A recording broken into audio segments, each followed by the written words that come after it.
but no. Jack in your personal and make us rich. This isn't gonna go very well, is it?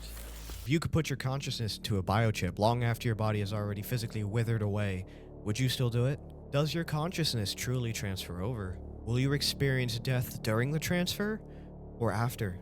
What happens when the chip is activated? Do you just move on as if you just woke up from a dream?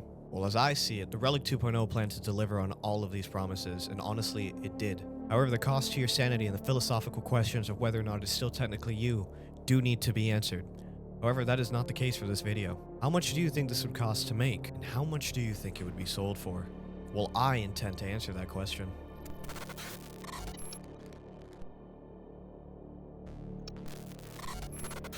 The Relic 2.0 is the biochip you were tasked with stealing at the very beginning of the game. One of two that Arasaka has made. With that being said, the Relic 2.0 has a ton of intrinsic value. I use that term since there is no record of what the chip is worth and or what it could be sold for. To determine this price, I will use real-world examples in order to determine its price and the price of having a person stored inside of it. First things first. We need to learn how much it could possibly cost Arasaka to even start considering making this chip. And how I intend to determine that price is honestly quite simple. Well, kind of. So the first thing we're going to start with is biochips.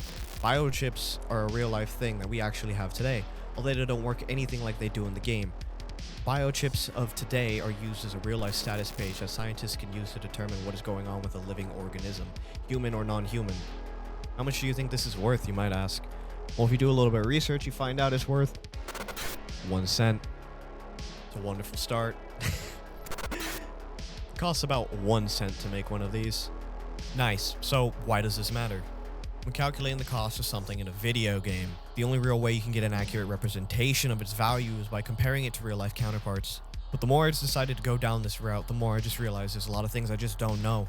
The more research I did on biochips made it harder and harder to draw a comparison to how the Relic 2.0 works. But that's when I realized something that would actually start to steer this in the right direction. Elon Musk is currently developing nanotechnology called a Neuralink, which directly inputs a chip into a human brain. And the best part is that he was able to fund it enough to be actually viable. He made a chip that could be implanted into a brain successfully. There is currently a person on this planet Earth walking around with a Neuralink in their head. He's able to multitask at a level unseen of before. It's actually quite impressive how this whole thing works. I highly recommend you look into it. But the Neuralink is perfect to use for an example. The way that I'm going to use the Neuralink is if developing the chip itself, like the actual core of it, so that way the wires that connect the brain to the chip, I'm going to use the whole research and development process for that and say they've made the model look a little differently like the Relic 2.0. So the numbers that I have is that in the early stages of development for the Neuralink, it costs about $100 million just to get the thing started. And then in the most recent fundraising plan for this technology, another $280 million was acquired. That said, we will assume that all the money was used to get a finished prototype out the door, right? Wrong. The issue with only using a biochip and a Neuralink to calculate the price of the Relic 2.0 is that we're missing two key components: memory storage and processing power. So the first thing I decided to do was calculate the storage of the human brain, basically an advanced SSD. The first thing I set out to do is figure out the price of storage for about 2,500 terabytes. That's the estimated size of all the data inside the human brain. But when I went to do this calculation, this is where data actually began to shock me. So when doing a rough calculation, I'll go ahead and actually show you guys how I did this one. In the year 2000, 20 terabytes is worth about approximately $240,000. But in the year 2020, for 100 terabytes, it was valued at about 40 grand. That means if we take the difference between the 20 years and we multiply the 20 terabytes information that I had to get to 100 terabytes, the valuation of 100 terabytes in 2000 was 1.2 million. So about every 20 years, it seems that storage has about 3% of its original perceived value. In order to explain this in a better light, 97% of the value is gone in 20 years. So for 2,500 terabytes, in the year 2077, I would have to do the 20-year calculation twice using the same number from before. And the total comes out to about $900. And that's when I only calculate to 2060. I'm going to leave this number here because I also want to be able to incorporate size. This thing needs to be able to fit in your head. I'm not exactly sure how to do the calculation for making something store so much and be so little. So I didn't want to do the extra 17 years, giving it wiggle room for what I like to call technological advancement. $900 would be the theoretical price to store a human brain into a little SSD in the year 2077. Who would have thought such a small number would be so impressive? It blows my mind at the speed of which technology can improve. I say that without knowing the actual limit of human technology, but considering at the rate at which it's expanded ever since I've been a kid, it absolutely blows my mind. There's also a chance maybe physically the human race just can't get that much storage, processing power, and the capability to actually modify the human brain into a device so small. But since this is theoretical and we're going off a video game, I'm just going to run with it. Now, I do have something I believe is comparable for a CPU.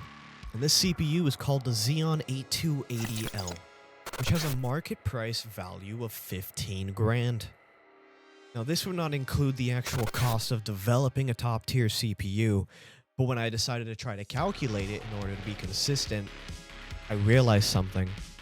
Since Johnny Silverhand walks and talks like a normal human being, it not only has to have the processing capabilities of a human brain, but it has to be able to have the functionality to actually work like a human brain. Now this leads us to supercomputers. Supercomputers are probably one of the most interesting things I've had to research for this video. Now I'm going to take us back a little bit further into this thing called the Human Brain Project. Now it's an actual research and development team that was discovering how to remake the human brain. This led them to developing this computer called the Spinnaker. Now let's get some prices in here. The Human Brain Project was worth about $1.2 billion, and the Spinnaker was worth about $39 million, give or take. And the thing is, right, with all that money, where do you think that goes? How much of the brain do you think we were able to actually replicate with that much money? The number is 0.0000008% of the human brain. The Spinnaker can only model 80,000 neurons of the human brain. The human brain has about 100 billion. Let that sink in. Now, how do you think I intend to get the value of the human brain? Because the Relic 2.0 gets it perfect. This is where we get into the really big numbers. We're just going to do a caveman calculation, is what I like to call it. It's not the smartest in the world, but it's the best we got to determine the other 99% that we need.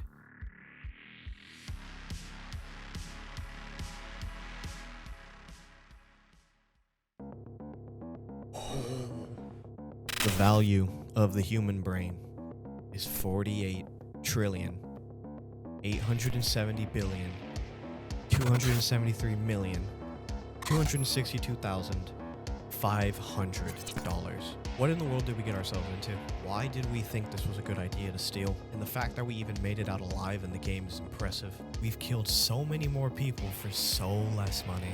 This is probably one of the most expensive pieces of technology ever.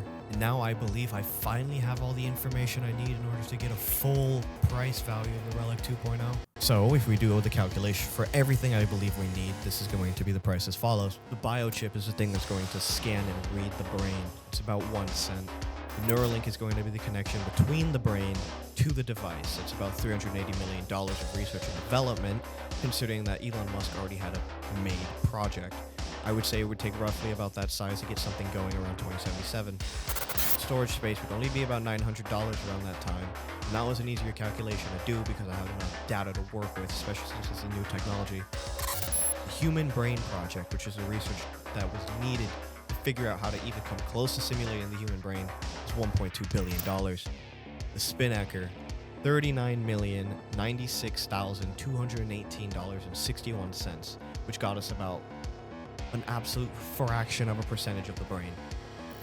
And then the estimated value of the brain to be developed, 48,871,633,560,118.61. Relative to what I think Arasaka would theoretically have to put in to get something even close to the Relic 2.0 that they developed in the game, I believe this number actually makes sense.